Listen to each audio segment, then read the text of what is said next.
하나님께서는 우리에게 주시는 말씀 사도행전 8장 32절에서 39절까지 말씀입니다. 사도행전 8장 32절에서 39절까지 말씀, 제가 한 절 여러분이 한 절 교독하도록 하겠습니다. 읽는 성경 구절은 이것이니 일러스되 그가 도살자에게로 가는 양과 같이 끌려갔고 털 깎는 자 앞에 있는 어린 양이 조용함과 같이 그의 입을 열지 아니하였도다.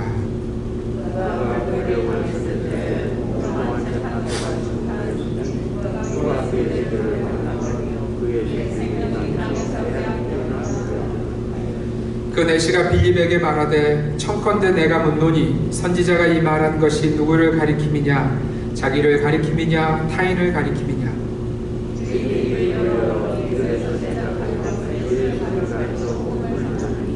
길 가다가 물이 있는 곳에 이르러 그 내시가 말하되 보라 물이 있으니 내가 세례를 받음에 무슨 거리낌이 있느냐.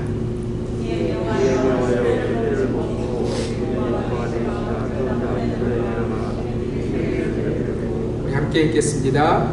둘이 물에서 올라올새 주의 영이 빌립을 이끌어간지라 내시는 기쁘게 길을 가므로 그를 다시 보지 못하니라. 지난 한 주간 오늘 말씀을 전하기 위해서 제가 이 본문의 말씀을 묵상하다가 계속해서 이 한 사람, 넷이라는 한 사람을 묵상하게 되었습니다. 넷이라는 이름으로 성경에 나와 있는 실제 그의 이름도 등장하지 않는, 그래서 어쩌면 우리가 이렇게 생각할 수 있을 것 같아요. 그냥 성경에 등장하는 예수 믿는 자 중에 한 사람, 뭐 그 정도가 우리의 생각일 수 있다는 거예요. 그러나 여러분, 이 내시는요 절대로 그냥 지나갈 수 없는 대단한 하나님이 메시지를 담아 놓으신 그런 인생입니다. 사실은 하나님이 이 내시의 삶을 통해서 대단한 비밀을 담아 놓으셨다는 것을 성경은 우리에게 증거하고 있어요. 여러분, 그래서 제가 이 내시에 대해서 이번 주와 다음 주까지 2주에 걸쳐서 말씀을 좀 나누기를 원합니다. 먼저는 오늘 이 말씀을 나누기 전에 제가 여러분과 한 주간 나누었던 마태복음의 큐티의 말씀을 좀 기억하셨으면 좋겠어요. 여러분, 제가 매일마다 카톡으로 여러분들에게 말씀을 보내드리고 있잖아요. 그 한 주간 그 큐티의 말씀 가운데 제 마음속에서 떠나지 않는 몇 구절들이 있었습니다. 첫째는 마태복음 24장에 나오는, 여러분, 주님이 지금 이스라엘 백성들에게 하시는 말씀이에요. 그런데 그 24장에서 주님이 노아의 홍수 때의 이야기를 그들에게 하십니다. 여러분, 노아의 홍수 때 사람들의 생각이 이러했다고 주님은 그 이스라엘 백성들에게 가르쳐 주시고 있어요. 우리 말씀을 같이 한번 볼 텐데, 마태복음 24장 38절 말씀 함께 읽겠습니다. 시작. 홍수 전에 노아가 방주에 들어가던 날까지 사람들이 먹고 마시고 장가들고 시집가고 있으면서, 여러분, 노아가 방주를 완성하는 데 걸린 날들이요 거의 120년이었다고 성경은 말합니다. 그러니까 120년 동안에 노아가 어디에 방주를 지었죠? 바닷가에? 물가에? 네. 여러분, 바닷가였으면 별로 이렇게 포커스가 되지 못했을 거예요. 그죠? 조금 큰 배를 만드는구나, 뭐 이런 생각 사람들이 했을 것입니다. 그런데 하나님의 말씀대로 노아가 그 배를 어디에 짓냐면 산 꼭대기에 짓습니다. 산 위에 지어요. 여러분, 그러니까 그 방주는요 하나님이 심판하실 것을 그 시대의 사람들에게 말씀하시면서 노아를 통해서 경고의 메시지를 주시는 메시지가 바로 그 방주였다는 거예요. 그래서 여러분, 그 방주가 지어지는 동안 그 시대의 사람들은 하나님의 메시지를 듣고 깨달았어야 된다는 거죠. 그런데 그 방주가 지어지는 동안 세상 사람들의 태도가요, 마음의 태도가 어떠했냐면 마치 소돔성의 멸망 앞에서 그 롯의 사위들의 마음의 생각과 똑같았다고 성경은 말씀하고 있어요. 이런 말씀을 같이 한번 볼 텐데, 창세기 19장 14절 말씀입니다. 창세기 19장 14절 함께 읽습니다. 시작. 롯이 나가서 그 딸들과 결혼할 사위들에게 말하여 이르기를 여호와께서 이 성을 멸하실 터이니 너희는 일어나 이곳에서 떠나라 하되 그의 사위들은 농담으로 여겼더라. 여러분, 여호와께서 이 성을 멸하실 터이니 지금 하나님이 심판하시겠다고 하나님이 하나님의 천사들을 보내셨고 또 롯을 보내셔서 그 시대의 사람들에게 말씀하고 계시는 거예요. 그런데 그들이 어떻게 받아들였다고요? 농담으로 여겼더라. 장난해? 지금 세상이 이렇게 잘 돌아가는데, 세상이 이렇게 열심히 돌아가고 있는데, 오늘이 어제와 별로 다르지 않은데, 구름도 보이지 않는데 무슨 비야, 무슨 심판이야, 무슨 말도 안 되는 소리를 하는 거야. 우리 장인어른이 좀 정신이 왔다 갔다 하나 보네? 이렇게 농담으로 여겼다는 거예요. 여러분, 마태복음에 우리 주님의 말씀으로 돌아가 보면 노아가 방주에 들어가는 순간까지도 그들은 그렇게 생각했다는 거예요. 여러분, 한번 말씀을 돌아가서 한번 보세요. 홍수전에, 거기 홍수전에 노아가 방주에 들어가던 날까지 어떻게 했다고요? 사람들이 먹고 마시고 장가들고 시집가고 있으면서. 여러분, 상상을 한번 펼쳐보시면 좋을 것 같아요. 노아가 120년 동안 방주를 지었어요. 드디어 방주가 완성이 되었어요. 노아가 이제 하나님의 심판이 있을 것이라고 말씀하시면서 방주의 문을 닫고 방주로 들어갔어요. 여러분, 그런데 홍수가 바로 그들에게 임한 것이 아니라는 거예요. 오늘 말씀을 우리가 계속해서 볼 텐데요. 그 문이 닫힌 그 순간까지도 창세기 7장 10절에 보면 방주에 노아의 가족들이 들어가고도요 7일 동안 홍수가 그들을 덮지 못했다고 말씀하고 있는 거예요. 그러니까 이런 상황인 겁니다. 문을 닫고 들어가서 첫째 날이 지났어요. 그런데 비가 오지 않아요. 둘째 날이 지났어요. 그런데 비가 오지 않아요. 셋째 날이 지났어요. 비가 오지 않아요. 넷째 날이 지났는데 비가 조금씩 툭툭툭툭 떨어지기 시작하는데 사람들이 보기에는 야, 무슨 이 비로 홍수가 나, 무슨 이 비로 세상이 망하겠어, 이런 생각이 드는 날이었다는 거예요. 그러니까 그 세상 사람들의 생각 가운데 아직까지는 야, 무슨 망해, 그런 일은 있을 수 없어 하는 그런 날들을 지나가고 있었다는 거예요. 그래서 여러분, 그 시대의 사람들이요 여전히 장가가고 시집가고 살던 대로 살아냈다는 거예요. 그런데 여러분, 문제는 39절입니다. 문제는 39절이에요. 우리 함께 읽겠습니다. 읽습니다. 시작. 홍수가 나서 그들을 다 멸하기까지 깨닫지 못하였으니 인자의 임함도 이와 같으니라. 여러분, 예수님이 지금 말씀하시는데 뭐라고 말씀하시냐면 홍수가 났다는 거예요. 그래서 어떤 사람들은 그 홍수 때문에 떠내려가서 죽음을 맞이하기도 했다는 거예요. 그런데 아직 코에 호흡이 붙어있는 자들이 무슨 생각을 했냐면, 노아를 통해서 하나님이 우리에게 말씀하신 게 있지, 노아를 통해서 하나님이 우리에게 이렇게 경고하셨지, 이게 심판인가 보다라고 깨달은 것이 아니고요, 홍수가 나서 그들을 다 멸하기까지 어떻게 했다고요? 깨닫지 못했다고요. 깨닫지 못했다고요. 죽는 순간까지도 그들은 하나님의 말씀대로 심판이 이루어지고 있다는 사실을 깨닫지 못하고 죽었다는 거예요. 그야말로 여러분, 죽은 인생이었고요, 그리고 마지막 영원한 죽음을 향해서 달려가는 그 영원히 죽은 인생이 되었다는 거예요. 하나님께서 말씀하셨어도, 그리고 그 말씀이 실제로 이루어지고 있어도 그들은 듣지 않은 거예요.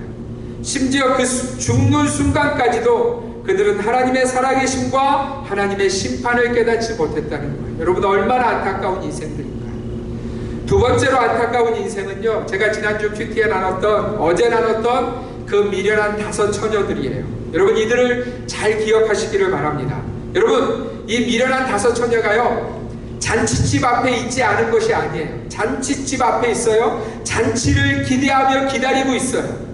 이들 역시도 잔치에 들어가기 위해서 그 손에 등을 준비하고 있었다는 거예요. 아마도 밤이 시작되었을 때 얼마 동안에는 그 등에 불빛이 있었을 거예요. 그들이 가지고 왔던 기름을 타서 불빛이 있는 등불을 가지고 있었을 거예요.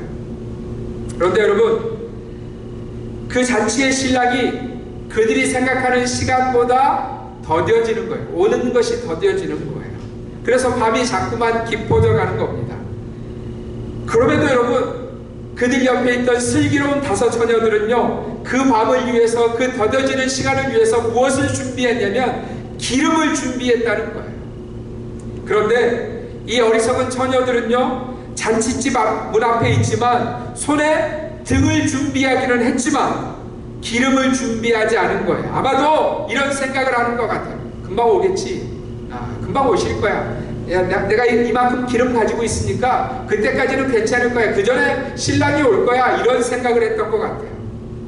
그리고 야, 내가 등 준비했잖아. 내가 지금 잔치집 앞에 있잖아. 당연히 잔치집에 들어가는 거 당연한 거 아니겠어? 이런 생각을 그들이 했던 것 같아요. 그런데 여러분, 늦은 밤, 정말 늦은 밤, 기대하지 않은 시간에 신랑이 오신다는 소리침을 듣습니다. 그래서 여러분, 이 어리석은 5 처녀들이 신랑 앞에 불빛을 비추기 위해서 그 순간에 기름을 사기 위해서 달려갑니다. 그런데 그들이 잠시 기름을 사러 간 사이에 신랑은 도착했고요, 잔치가 시작되었어요. 그런데 문제는 그 잔치집에 문이 잠겼다는 사실이에요. 그래서 늦게라도 기름을 준비해서 달려온 이 어리석은 처녀들이 잔치집의 문을 두드리기 시작합니다. 그리고는 이렇게 소리칩니다. 주여! 주여! 우리에게 열어주소서. 여러분, 그런데 그때 그 신랑의 대답이요, 우리를 절망하게 합니다. 우리 마태복음 25장 12절 말씀 함께 읽겠습니다. 시작. 대답하여 이르되 진실로 너희에게 이르노니 내가 너희를 알지 못하노라 하였느니라. 사랑하는 성도 여러분, 신랑 되신 우리 주님이 오시는 시간이 더뎌지는 듯해요. 2000년 전에도 속히 오신다던 우리 주님은 2021년이 되었는데도 오시지 않고 계세요. 밤이 깊어지고 있어요. 여러분, 밤이 깊어진다는 말이 무슨 뜻인지 아세요? 이 세상에 돌아가는 상황들을 보십시오. 정말 빛이라고는 볼 수 없는 그런 세상 아니에요? 온통 어둠뿐이에요. 나라의 위정자가 되겠다는 사람들, 또 세상에 무슨 학식을 가진 사람들 가운데 성경이 말씀하시는 빛을 발견할 수 없는 그야말로 깜깜한 어둠의 세대라는 거예요. 물론 주위를 돌아보니 누군가는 아직도 이런 깜깜한 시대 가운데서 등불을 준비하고 기름을 준비하고 주님을 기다리는 믿음의 사람들이 분명히 있기는 해요. 그런데 여러분, 어떤 이가 세상을 돌아보니까 세상은 참 열심히 자기들의 방향을 향해서 달려가고 있다는 거예요. 또 요동치 않고 세상을 향해서 달려가는 그 사람들을 바라보면서 믿음의 등불을 준비한 하나님의 사람들도 보인다는 거예요. 그런데 여러분, 그 순간에 우리 각자의 손에 등을 보시라는 거예요. 여러분에게는 준비된 기름이 있으신지요? 혹여 어느 순간 우리의 등은 꺼져 있는 것은 아니에요? 그리고는 그래도 손에 등을 가졌으니, 그 잔치집 문 앞에 있으니 그 잔치에 들어갈 거라고 우리가 착각하고 있는 것은 아니죠. 지난 한 주간 이 말씀들을 큐티로 나누면서 제가 이 주일 설교를 준비하면서 보게 되었던 것이 이 내시의 삶이에요. 여러분, 이 내시는요, 이 당시 이디오피아 간다게를 섬기는, 여러분, 이 당시 이디오피아는요, 여왕이 다스리는 그런 정치 체계였습니다. 그래서 우리가 애굽의 왕을 뭐라고 부르죠? 바로라고 부르죠. 이디오피아의 여왕을 뭐라고 부르냐면 간다게라고 불렀어요. 그 당시에 이 간다게를 모시는 그런 삶이 바로 이 내시의 삶이었다는 거예요. 여러분, 그렇게 생각해보면, 여러분, 이디오피아는 이 당시에 흑인들의 그 나라입니다. 그러니까 이 내시는 당연히 흑인이겠죠. 그리고 이 사람은 내시라고 소개되고 있으니 거세된 사람이었을 것입니다. 그럼 그가 어떻게 알게 되었는지 모르지만 하나님에 대해서 알게 되었어요. 심지어 하나님의 말씀인 히브리어를 읽을 수 있을 정도로 하나님께 마음 두는 그런 인생이었다는 거예요. 그리고 그렇게 하나님을 알게 된 이 내시가요, 그 말씀 그대로 하나님을 경험하고 싶어서 예루살렘까지 온 거예요. 그런데 여러분, 성경에 보면 이방인은 하나님의 뜰에 들어갈 수 있습니까? 없습니까? 우리가 다음 주에 설명드릴 텐데 이방인의 뜰이 있어요. 그러니까 이방인이 들어갈 수 있는 한계가 분명히 그 성전 안에는 있다는 거예요. 또 한 가지 성경이 뭐라고 말씀하시냐면 남자 중에 고환이나 이런 곳에 상처가 있는 자는 하나님의 전에 절대로 들어갈 수 없다는, 제가 다음 주에 그 말씀을 나눌 거예요. 하나님의 법이 있어요. 그러니까 여러분, 이 내시의 삶, 이 흑인 내시의 삶을 한번 생각해 보면 예루살렘까지 왔지만 하나님의 전에 들어갈 수 있습니까? 없습니까? 없어요. 그저 그 먼 길을 달려왔음에도 불구하고 하나님에 대해서 알고자, 하나님을 더 신실하게 믿어보고자 달려왔음에도 불구하고 그가 할 수 있는 것은 먼 발치에서 예루살렘 성전 한번 돌아보는 것, 바라보는 것, 그 정도가 다였어요. 그럼에도 불구하고 여러분, 이 사람이 실망하지 않아요. 이게 뭐야? 내가 여기까지 왔는데 무슨 이렇게밖에 하고 돌아간다면 무슨, 여러분 이런 생각하지 않아요. 이 사람이요, 돌아가는 그 수레 가운데서도 뭐 하고 있었어요? 뭐 하고 있었어요? 말씀을 읽고 있었어요. 이사야서의 말씀을 읽고 있었어요. 그리고 하나님이 보내신 빌립을 통해서 그 이사야서의 말씀이 무슨 뜻인가를, 하나님의 계획이 무엇인가를 그가 설명을 듣습니다. 사랑하는 성도 여러분, 제가 이 말씀을 준비하면서 그러면 과연 빌립이 내시에게 이 복음을 어떻게 설명했을까라는 질문이 생겼어요. 그러다가 로마서의 말씀을 읽으면서 아마도 빌립이 이 바울이 로마 교회에게 설명한 것처럼 그리스도의 복음을 전했을 것이라는 마음이 들었어요. 여러분 한번 말씀을 보실 텐데, 로마서 3장 23절에서 26절 말씀, 여러분 말씀을 잘 보세요. 주목해서 보세요. 우리 함께 읽겠습니다. 시작. 모든 사람이 죄를 범하였음에 하나님의 영광에 이르지 못하더니 그리스도 예수 안에 있는 성령으로 말미암아 하나님의 은혜로 값없이 의롭다 하심을 얻은 자 되었느니라. 이 예수를 하나님이 그의 피로써 믿음으로 말미암는 화목제물로 세우셨으니 이는 하나님께서 깊이 참으시는 중에 전에 지은 죄를 간과하심으로 자기의 의로우심을 나타내려 하심이니 곧 이때 자기의 의로우심을 나타내사 자기도 의로우시고 또한 예수 믿는 자를 의롭다 하려 하심이라. 아멘. 여러분, 빌립이 지금 내시에게 어떻게 설명했을까 고민해보면 바로 이 말씀이에요. 여러분, 내시의 인생을 한번 생각해 보십시오. 사람들은 그를 성공의 자리에 있다고 말할 거예요. 여왕을 섬기는 자리에, 그 당시에 궁궐에 있으니까 대단한 자리에 있다고 그를 인정해 줄 것입니다. 그런데 여러분, 객관적으로 생각해 보면 여러분, 그 여왕을 섬기는 자리에 내시가 그 한 사람뿐이었을까요? 그 왕궁의 그 치열한 정치 싸움이 그에게는 없었을까요? 그저 평안한 자리, 그런 자리는 그에게 절대로 아니었을 거예요. 여전히 불안하고 여전히 두려운 자리에 그 내시가 서 있었을 거라는 거예요. 그리고 말씀을 통해서 그를 깨닫는 거죠. 자신의 인생의 본연의 죄의 문제가 여전히 해결되지 못하고 있음을 그가 깨닫는 거예요. 그런데 빌립을 통해서 듣는 겁니다.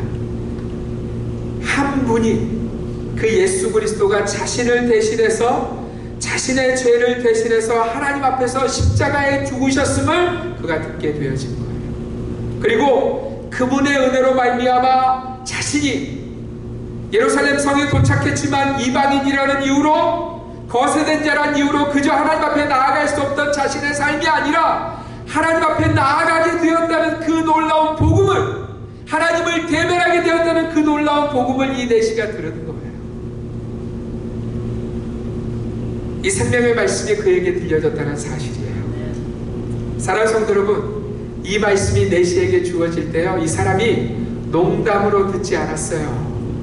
생명으로 받았어요. 그래서 이 복음이 주어졌을 때 이 내시가 이렇게 빌립에게 말합니다. 우리 오늘 본문 36절 함께 읽겠습니다. 시작.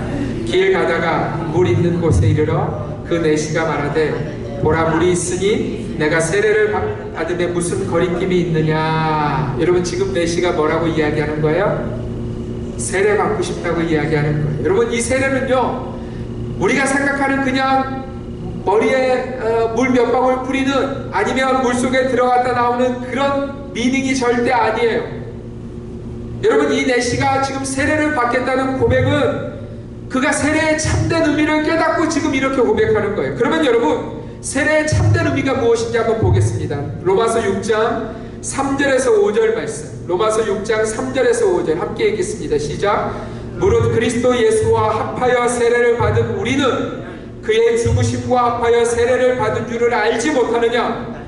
그러므로 우리가 그의 죽으심과 합하여 세례를 받음으로 그와 함께 장사되었나니 이는 아버지의 영광으로 말미암아 그리스도를 죽은 자 가운데서 살리심과 같이 우리로 또한 새 생명 가운데서 행하게 하려 함이라. 만일 우리가 그의 죽으심과 같은 모양으로 연합한 자가 되었으면 또한 그의 부활과 같은 모양으로 연합한 자도 되리라. 여러분 잘 들으세요. 저와 여러분들이 받은 세례에는 이런 의미가 담겨져 있는 거예요. 첫째는 우리가 예수님이 십자가에 죽으실 때 우리도 죽었다는 거예요. 여러분 예수 없이 살던 그 인생은 죽었다는 거예요. 그 옛사람은 이미 죽어서 주님이 그 무덤에 장사되실 때 그렇게 동일하게 장사되었다는 그 고백이 바로 세례받는 의미라는 거예요. 두 번째로 여러분 세례에는요 이런 의미가 담겨져 있어요. 그 옛사람 나 백주성은 죽었어. 그러나 새 사람으로 살아났다는 거예요. 그 새 사람의 이름이 누구예요? 백주성이 아니에요. 예수 그리스도의 사람. 예수 그리스도의 사람. 그래서 그 죽은 자는 그 옛사람이 죽은 자는 새 사람으로 남은 인생을 산다는 거예요.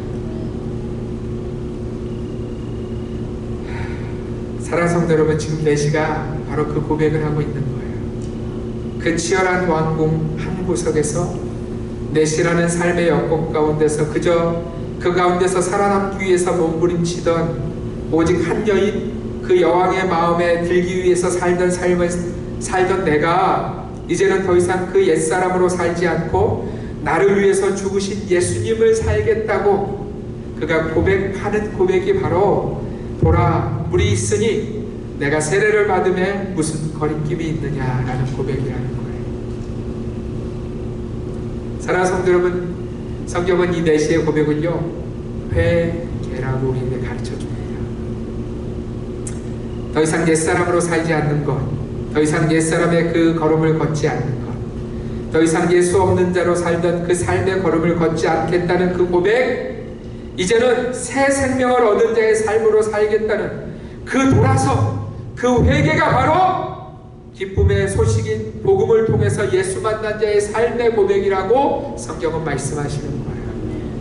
그러므로 사랑하는 성도 여러분, 이런 삶은 있을 수 없어요. 예수를 만났다는데도 여전히 그 옛사람의 걸음을 걸어요? 여전히 그 옛사람의 방법으로 살아요? 여전히 그 옛사람의 성품으로 살아요? 여러분, 이런 건 있을 수 없어요. 예수를 만났다는데도 그 복음의 소식을 들었다는데도 여전히 그 소돔성에 뭉개고 앉아 있을 수 없다는 거예요. 절대로 그럴 수 없다는 거예요. 예수를 만났는데도 그 방주가 지어진 장면을 보면서도 그저 남의 일로 여겨요? 절대로 그런 삶은 있을 수 없다는 거예요. 여러분, 회개라는 단어는요 그저 내가 내 마음이 조금 뭉클해서 눈물이 좀 쏟아져서 콧물이 좀 쏟아져서 그런 단어가 아니에요. 헬라어 메타노에어라는 이 단어는요 가던 길에서 돌이키는 것을 말해요. 내가 익숙하던 그 삶의 걸음, 내가 평안하던 그 삶의 걸음, 그런데 어느 날 그 순간에 예수를 만나고 나서 회개했다면 그 삶의 걸음을 걷는 것이 아니라 주님이 기뻐하시는 하나님의 백성의 그 명예를 가진 삶을 걸어가는 그것이 바로 회개라고 성경은 우리에게 가르쳐주는 거예요.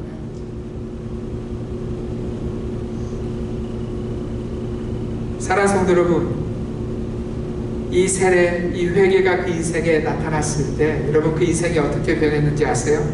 우리 39절 말씀 함께 읽겠습니다. 시작. 둘이 물에서 올라올새 주의 영이 빌립을 이끌어간지라 내시는 기쁘게 길을 가므로 그를 다시 못하니라. 여러분, 내시가 어떻게 길을 간다고요? 여러분, 이 기쁨은 이전까지 내 인생의 기쁨이 아니에요. 내가 그 여왕에게 좀 인정받았을 때, 내가 다른 내시보다 조금 더 높은 자리에 올라갔을 때, 내 인생에 무슨 건강이 다른 사람보다 이렇게 탁월할 때, 여러분 그 기쁨은요 잠시 있다가 사라져요. 한번 생각해 보세요. 어느 날 여왕의 마음에 내가 들었어요. 그런데 그 다음 날은 무슨 생각이 들까요? 내가 내일 이 여왕의 포커스를 빼앗기면 나는 또 어디까지 떨어져야 되는 거지? 여러분, 그 기쁨은 영원하지 않다는 거예요. 그런데 오늘 이 내시에게 주어지고 있는 기쁨은 영원한 기쁨이었어요. 누구 때문에? 예수 그리스도 그 하나님의 아들 때문에. 사랑하는 성도 여러분, 이렇게 정리할 수 있죠. 삶에서 참된 복음을 만난 자는, 그리고 그 참된 복음 때문에 그는 돌아선다는 거예요. 그리고 그 돌아선 이후에 그 인생에게는요, 하나님이 세상이 빼앗아갈 수 없는 기쁨을 주신다는 거예요. 할렐루야. 왜일까요? 왜일까요? 그렇습니다. 더 이상 그에게는 세상이 보이지 않아요. 더 이상 그에게는 나 자신이 보이지 않아요. 다만 그에게는 전능하신 하나님만, 그 나를 위해서 십자가에서 죽으신 예수 그리스도만 보이는 거예요. 사랑하는 성도 여러분, 그렇다면 오늘 이 자리에서 예배하는 성도인 우리의 삶에 요즘 기쁨이 없다면, 이상하리 많지 세상에 휘둘리고, 이상하리 많지 사람들에게 휘둘리고, 이상하리 많지 내 마음에 기쁨이 없다면 우리는 다시 한번 우리의 상태를 확인해 보셔야 한다는 거예요. 나는 참된 복음을 만나고 있는가? 이 내시처럼 정말 내 마음과 삶을 다해서 하나님의 말씀을 주목하고 있는가? 그리고 그 말씀이 내게 들려졌을 때 나는 철저한 회개로 하나님 앞에 돌아가고 있는가? 내 중심의 삶, 내 고집의 삶, 내 뜻대로의 살아왔던 그 삶의 여정에 대해서 하나님이 죄라고 말씀하시는 그 순간에 세상을 바라보며 세상을 섬기며 돈을 섬기며 나를 섬겼던 그 삶에 대한 철저한 회개로 하나님 앞에 돌아가고 있는가? 여러분, 그것을 주목하셔야 된다는 거예요. 여러분, 제발 이렇게 말씀하지 않으셨으면 좋겠어요. 목사님, 언젠가는 변하겠죠. 여러분, 이 말의 뜻이 뭔지 아세요? 지금은 아니라는 거예요. 언젠가는 주님 닮아가겠죠. 여러분, 이 말의 뜻이 뭔지 아세요? 지금은 안 돌아서겠다는 거예요. 지금 그렇게 갑자기 변하는 사람들이 이상하게 생각된다. 갑자기 변하면 사람들이 나를 이상하게 본다는 거예요. 지금 내가 그렇게 갑자기 변하면 내가 지금 즐거운 세상의 것이 있는데 그거 포기하기 어렵다는 거예요. 그리고는 이렇게 말하실지도 몰라요. 목사님, 그래도 아직 내 손에 등이 들려 있잖아요. 주님, 내가 지금 목사님, 아직 내가 잔치집 앞에 있잖아요. 그러나 여러분, 그 어리석은 생각이 만들어낸 그 어리석은 처녀들이 만난 이야기를 우리들은 마음에 깊이 두어야 할 것입니다. 사랑하는 성도 여러분, 하나님의 복음을 만난 자의 삶에는 참된 회개가 있습니다. 이 돌아섬이 있어요. 그 옛사람인 나는 죽었고 이제 내가 사는 것은 오직 예수 그리스도라는, 오직 그 이름으로 우리의 남은 인생을 살겠다는 그 믿음의 고백, 그 돌아섬, 그 회개가 성도에게는 반드시 있다는 거예요. 사랑하는 성도 여러분, 돌아서셔야 돼요. 하나님 없는 삶의 방식에서 돌아서셔야 돼요. 내가 주인된 삶의 방식에서 돌아서셔야 돼요. 내 고집대로 내 뜻대로 하는 삶의 방식에서 돌아서셔야 돼요. 그저 나 하나 섬기는, 내 자존심 절대로 포기하지 못하는 나를 신으로 섬기는 그 삶에서 돌아서셔야 돼요. 그리고 그 돌아선 자는 더욱 그분의 말씀에 집중할 것입니다. 지금 하나님이 나를 향해서 어떤 말씀을 주시는지, 내가 어떤 길을 걸어야 하는지 그분의 말씀에 더욱 집중할 거예요. 전에는 내 생각이 중요했고 내 감정이 중요했고 나를 지키는 것, 내 자존심 지키는 것이 중요했다면 지금은 말씀이 중요한 거예요. 하나님 지금 도대체 나에게 뭐라고 말씀하시는지가 중요한 거예요. 그리고 그 말씀을 읽으면서 저절로 기도가 되는 거죠. 하나님, 주님 저 아시잖아요. 주님이 이렇게 말씀을 주셔도 이 말씀 그대로 다 지킬 수 없는 나의 연약함 아시잖아요. 그래서 하나님의 은혜를 구하며 무릎을 꿇고 기도하는 자가 될 수밖에 없는 거예요.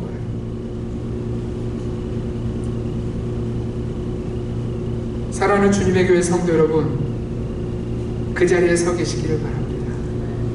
여러분, 초대교회의 성도들이요, 콜로세움에서 자신의 팔이 뜯겨져 나가고 자신의 다리가 뜯겨져 나가는 순간에도 예수를 부인하지 않았어요. 네로 황제 박해 때 자신들의 몸에 기둥에 묶여서 자신들의 몸에 촛농이 발라지고 밤새 불타는 횃불이 되었어도 그들은 예수를 부인하지 않았어요. 왜일까요? 세상에 보이지 않았어요. 나를 위해서 십자가에서 죽으신 그분이 보였고요. 그분이 나를 위해서 준비하신 그 영원한 나라가 보였기에, 그래서 여러분, 내가 지금 조금 고난당한다고? 내 자존심 조금 상한다고? 그 영원한 나라 절대 포기 못하죠.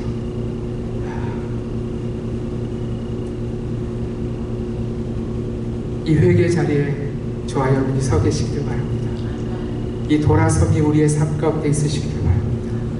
이번 한 주간, 아니 우리의 남은 삶이 이제는 세상으로부터 돌아서서 주님이 원하시는 그 걸음을 걸어가심으로 세상이 알 수 없는 기쁨을 누리시는 저와 여러분들이 되시기를 주님의 이름으로 축원드립니다.